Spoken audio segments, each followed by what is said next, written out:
por hacerme partícipe de este evento y sobre todo agradecer a la doctora Donají y a todos los que hacen posible que estos eventos pues, nos permitan hacer una buena retroalimentación y obviamente estar en comunicación y contacto con otros ponentes también pues de gran trayectoria y de participación muy relevante. Muchas gracias por la invitación. Gracias también por la presentación. Efectivamente, como menciona la doctora Donají, hemos estado trabajando ya desde el 2016 con diferentes sistemas en diferentes áreas. También no sería justo pues mencionar a muchas de las universidades que han estado en colaboración directa con nosotros. Quiero referirme a un equipo multidisciplinario en donde se integran diferentes actores que van con perfiles desde químicos, físicos, ingenieros, mecatrónicos, telemáticos, y bueno, un sinfín de perfiles que nos han permitido integrar estrategias pues bastante completas que van desde la síntesis de los materiales hasta la implementación, pues ya podemos decirlo, después de bastante trabajo, una implementación de las tecnologías desarrolladas en el Politécnico en un par de escuelas primarias. Entonces, me parece que yo puedo controlar desde aquí en el ¿verdad?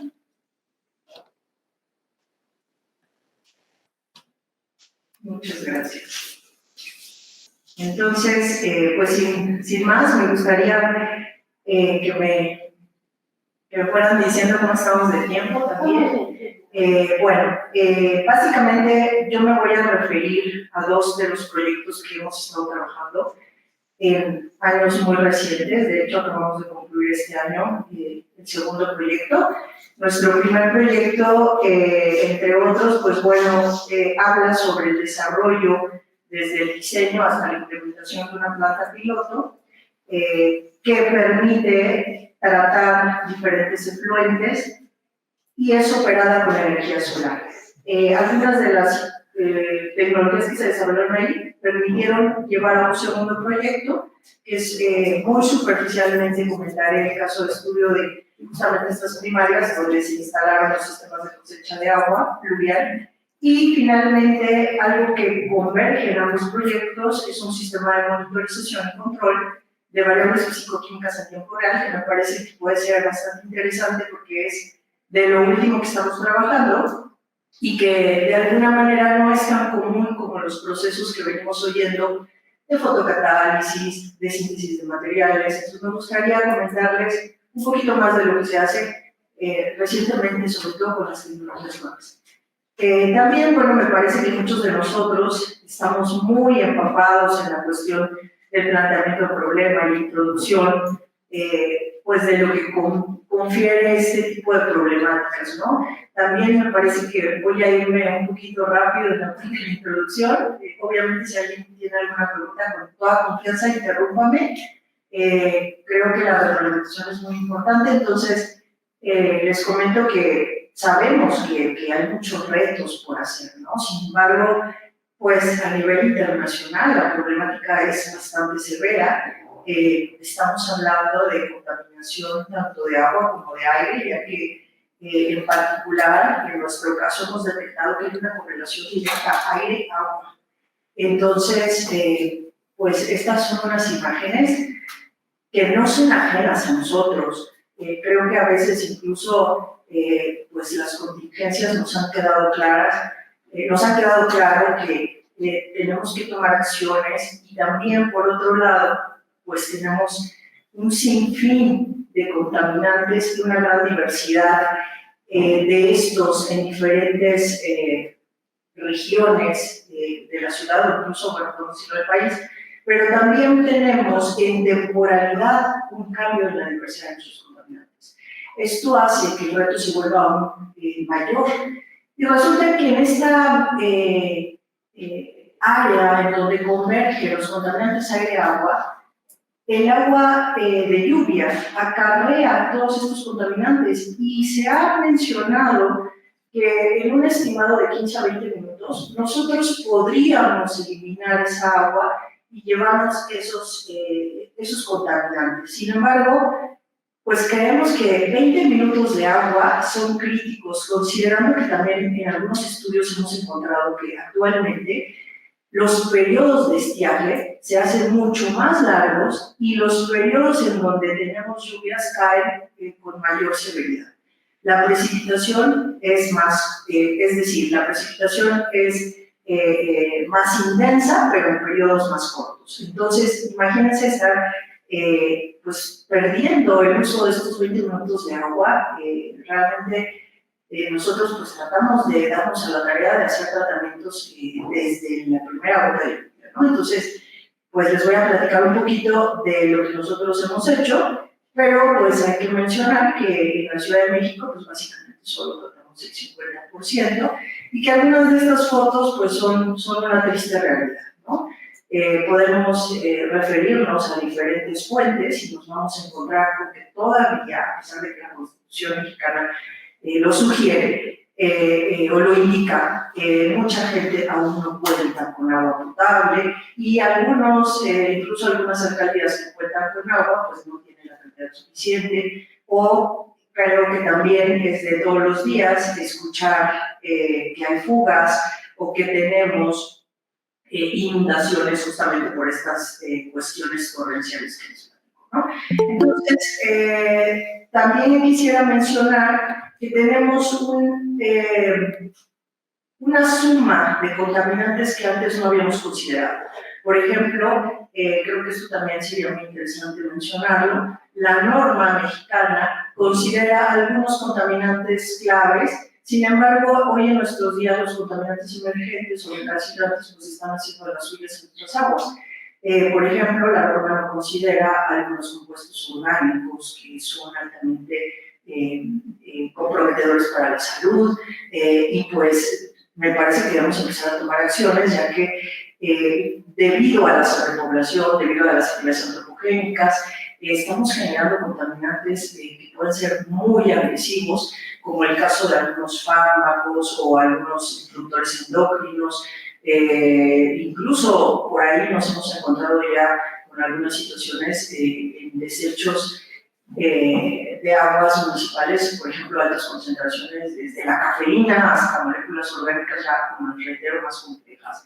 Sabemos que además de lo que nosotros producimos en nuestras casas, pues es muy importante reflexionar en nuestras industrias. Por ejemplo, aquí tengo una tablita en donde las altas concentraciones de agua contaminada que se emiten pues no tienen un tratamiento previo y pues bueno, tristemente algunas de estas son de las más comunes en nuestro día a día, ¿no? No quiero mencionar la cervecera, pero bueno, por ejemplo voy a referirme a la textil, en donde lamentablemente un solo pantalón de mezclilla requiere de 2.855 litros, ¿no? Para su procesamiento. Entonces, imagínense cuántos pantalones de mezclilla tenemos por ahí, ¿no? Entonces, pues creo que es una problemática en donde realmente necesitamos el esfuerzo de todos.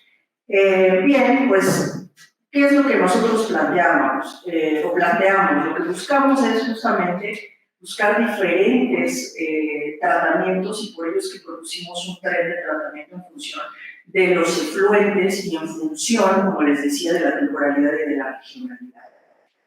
Cabe señalar que si bien es cierto que tratar el agua es todo un reto no resuelto, porque son diversas áreas que van desde, como les decía, contaminantes emergentes, los orgánicos, los contaminantes inorgánicos, por ejemplo, grasas de metales pesados, también tenemos el hecho biológico, ¿no? Que no podemos olvidarlo, entonces, y otros más, ¿no? La situación se vuelve realmente compleja. Entonces, bueno, aquí, para no extenderme mucho, me gustaría platicar de una de las problemáticas más interesantes que me parece puede ser una solución inmediata. Por ejemplo, pensamos, bueno, voy a captar mi agua de lluvia, finalmente es algo que yo puedo hacer como una acción inmediata, ¿no? Sin embargo, nos encontramos que el agua pluvial también contiene una diversidad de contaminantes. Por eso quisiera comentarles un poco sobre esta área, más que enfocarme tal vez en algunas otras estrategias que hemos hecho. Y finalmente, pues como les comentaba, unir esta parte del pluvial con las redes de monitorización y control que hoy en día pues, no podemos olvidar, por ejemplo, inteligencia artificial, por todos los ¿no? Bien, como les decía, nos planteamos dos grandes retos. El primero fue diseñar y implementar una planta piloto que operara de manera sustentable, por tanto, operara con energía solar. Y algo muy importante es que esta planta sirve como laboratorio de investigación. Entonces, tenemos la posibilidad de alguna manera, movernos en catalizadores, movernos en tecnologías y jugar con ello. De hecho, hemos producido varias tesis y una de ellas es la del monitoreo y control que les voy a platicar. Y por otro lado, tenemos el segundo proyecto, que es la monitorización, donde implementamos las tecnologías en las escuelas. Esta es la metodología de operación. Les comentaba que tenemos diferentes actores. Entonces, tenemos gente que está trabajando desde la perspectiva de un tratamiento físico, por ejemplo, filtración, coagulación, coagulación. Creo que el más común es el tratamiento de filtrado, ¿no? Captación y filtrado. Sin embargo, bueno, pues tenemos también la parte solar, buscar no solo la implementación de los paneles en la planta o en los sistemas de operación, sino que también tengamos catalizadores activos a la luz solar, por ejemplo, con la síntesis y la caracterización de nuevos materiales, desarrollo de tecnologías nuevas también, como lo es electrodesionización o algunos otros. Y finalmente la parte de la integración de todo esto desarrollado, controlado y monitorizado a medida, porque esto es muy importante señalarlo. No es lo mismo colocar sensores que determinen pH, turbidez y las variables comunes, a buscar sensores que a lo mejor ya tengan que ver con algún ion en particular que estamos siguiendo o algún contaminante, ¿no? Entonces, nosotros a través de este equipo se desarrolla un sistema inteligente inalámbrico para el monitoreo remoto en tiempo real de las variables físico-químicas que nos permiten asignar a través de un semáforo la calidad del agua, ¿no? Rojo, pues peligro, ¿no? Verde, adelante. Entonces, bueno, pues esta conectividad es muy útil porque desde mi celular yo puedo seguir esas variables o incluso operar la planta, abrir y cerrar válvulas. Esto que me parece podría ser excelente para unas redes de distribución inteligentes, ¿no? Pensando en una ciudad inteligente, bueno, pues desde un sistema controlar y abrir flujos, velocidades, desfoques, etcétera. Bien. Aquí les muestro algunas imágenes de diversos prototipos que estudiamos. La verdad es que se hicieron un sinfín de cosas, ¿no? Desde, permítanme decirlo burdamente, una cubeta, una lona, hasta dispositivos muy elegantes, ¿no? Un dispositivo como un captador inteligente, es el que yo tengo aquí abajo. La verdad es que no veo si mi computador está por ahí. Pero este sistema es un sistema que se abre y se cierra como una especie de flor cuando detecta agua de lluvia, ¿no? Entonces, por ahí es un videito, pero me parece que ya no vamos a poder poner. Pero lo que quiero decir es que se desarrollaron varias tecnologías de captación y la conclusión fue que la más eficiente es considerar los techos. Los techos, porque es lo más práctico, las áreas de los techos son adecuadas, hay que hacer los cálculos correspondientes, pero bueno, es bastante interesante y es una excelente opción. Entonces, ¿se pueden hacer sistemas inteligentes? Claro que sí, y hacer, de hecho, arquitectura verde, ¿no?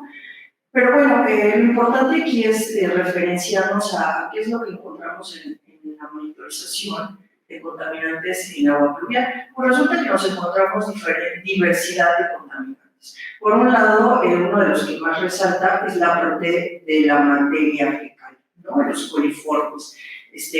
Los coliformes definitivamente no cumplen, y por ahí también nos encontramos algunas trazas de metales pesados, el nitrógeno amoniacal, y estos contaminantes, repito, eran en función de la temporalidad, porque en ocasiones cuando tenemos, fueron monitorizadas en la GAM, pero también tenemos muestras de Culiacán y tenemos muestras de Iztapalapa, y todas más o menos presentaban una tendencia.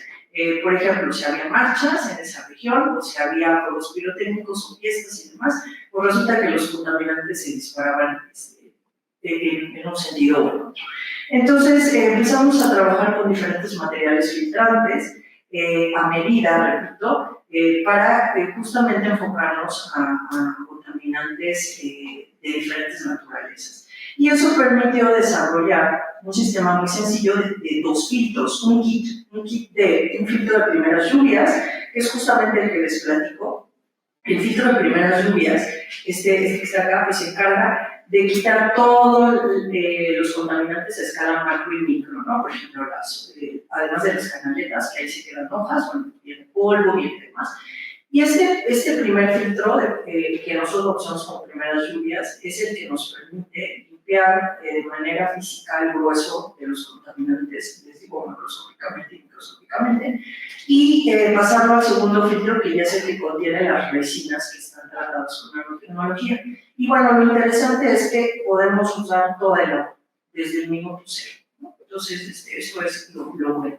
Después hicimos los análisis de agua y entonces, bueno, pues también tuvimos, afortunadamente, un análisis que nos comprueba que efectivamente tenemos diferentes escenarios de calidad de agua, desde agua tipo 1 hasta agua de uso doméstico. También les platico que de manera paralela trabajamos en la instalación de los paneles solares. Estos paneles solares se encuentran en Lupita, en donde instalamos 48 paneles que generan 16 kilowatts y que operan la planta, y la energía residual se inyecta a la red principal del edificio de gobierno. Aquí una de las cosas también interesantes que se desarrolló fue que usamos una tecnología vidrio-vidrio. Entonces, los paneles bautizados como estacionamiento solar tienen una aplicación dual. Son captadores de agua, pero también captadores solares. Y bueno, se desarrolló junto con Yusasol, que nos apoyó en la instalación de los paneles. Como verán, pues todo se hizo desde cero. Y bueno, se desarrolló un software, una paginita, en donde podemos ir monitorizando en tiempo real los beneficios económicos que se tienen por no utilizar la energía eléctrica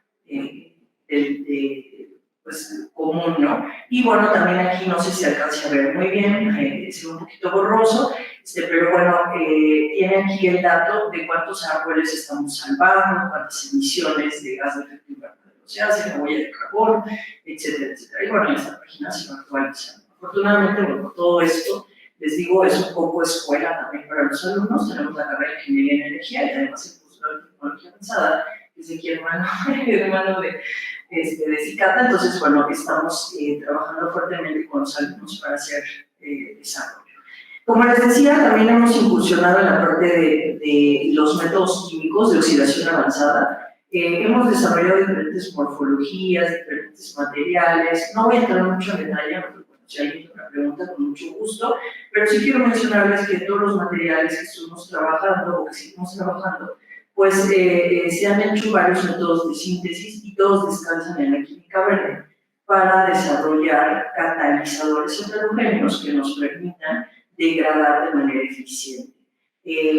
Por ejemplo, de los métodos que nos han resultado más novedosos es el uso de las microondas para hacer síntesis de materiales, porque nos han permitido obtener catalizadores en tiempos muy cortos de reacción con morfologías controladas. También se han hecho algunos otros procesos en donde obtuvimos un catalizador en colaboración con varios de las universidades que mencionaba, y de ahí seleccionamos un catalizador que pusimos en uno de los reactores de la planta.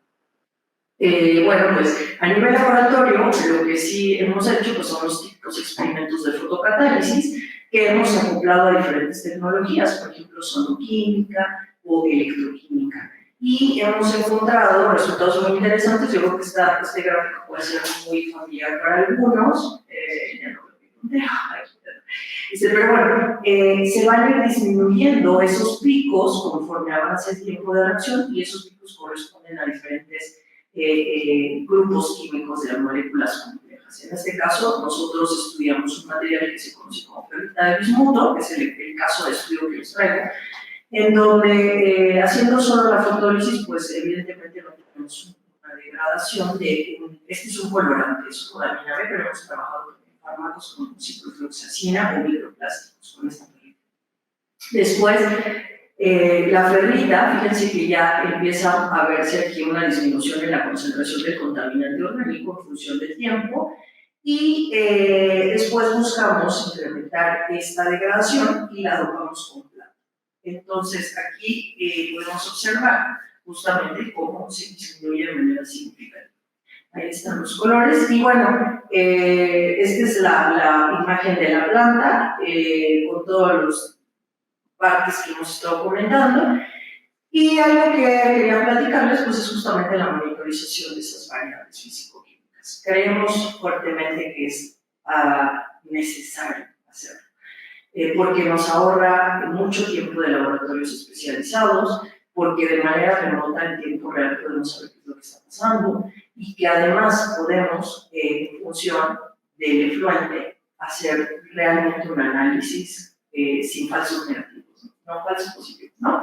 Entonces, pues los chicos que desarrollan estas tecnologías pues van desde cero, así de que se van a comprar los componentes al centro casi, entonces son tecnologías 100% politécnicas, y han permitido desarrollar sistemas de monitorización. Uno, que es el sistema inteligente que les platicaba, que es a través del celular, un software que permite alimentar los datos del sensor en una página de acceso público, y el que les platico de abrir y cerrar válvulas y demás. El siguiente sistema que se está trabajando es un sistema de meteorometría para ver las tuberías del agua, también todo desde cero.